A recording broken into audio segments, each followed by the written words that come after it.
नमस्कार. आज या इतक्या सुंदर यमुना श्री पुरस्काराला मला पात्र समजला त्याबद्दल मी महेंद्रजी आपली आणि बहिणी खूप मनापासून आभारी आहे. त्यांच्या हस्ते मला पुरस्कार मिळाला. त्यांचे शब्द मी आता ऐकत होते. इतके प्रोत्साहित करणारे शब्द, इतकं आदरणीय वाटणारं व्यक्तिमत्व यांच्या हातून माझा सत्कार झाला ही माझ्यासाठी फार मोलाची गोष्ट आहे. खूप मनापासून धन्यवाद. मी स्वामी नावाच्या मालिकेतून कामाला माझ्या सुरुवात केली आणि त्याच्यामध्ये एक फार सुंदर काव्य होतं. ते काव्य असं होतं, ते खरं तर तुम्हाला दोघांनाही लागू आहे म्हणून आज मला त्याची विशेषत्वाने आठवण झाली. त्याच्यात म्हणतात की खरा राजा कोण आहे, खरा पिता कोण असतो, तर जो जनतेचे रक्षण करतो, पालन करतो, धारण करतो. जो जनतेचे रक्षण करतो, पालन करतो, धारण करतो म्हणजे सांभाळ करतो, तोच पिता साक्षात मानावा, त्यालाच आपला पिता मानावा. जन्म देई तो निमित्त केवळ.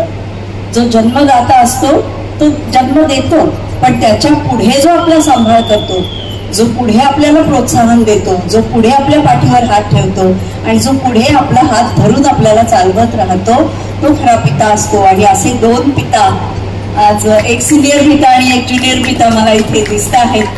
मला खूप आनंद होतो आहे तुमच्या सगळ्यांच्या उपस्थितीत हा सन्मान स्वीकारताना.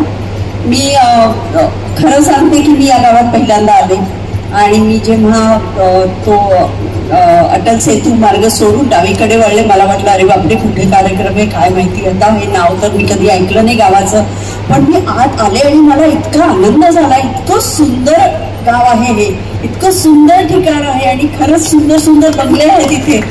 त्यामुळे शूटिंगवाल्यांची वाकडी नजर इकडे वळून देऊ नका अजिबात. पण या सुंदर शहरात मला येता आलं आणि इथली समृद्धी बघता आली याचाही मला खूप मनापासून आनंद होतो. आज या पुरस्काराच्या निमित्ताने मला इथे बोलवलं. इथे एखादा प्लॉट मिळतोय का बघते आता मी, म्हणजे इथलीच रहिवासी झाले तर फार बरं होईल. पुन्हा पुन्हा इथे यायला मिळालं तर मला मनापासून आनंद होईल. पुन्हा या पुरस्कारासाठी मी आपली मनपूर्वक आभारी आहे.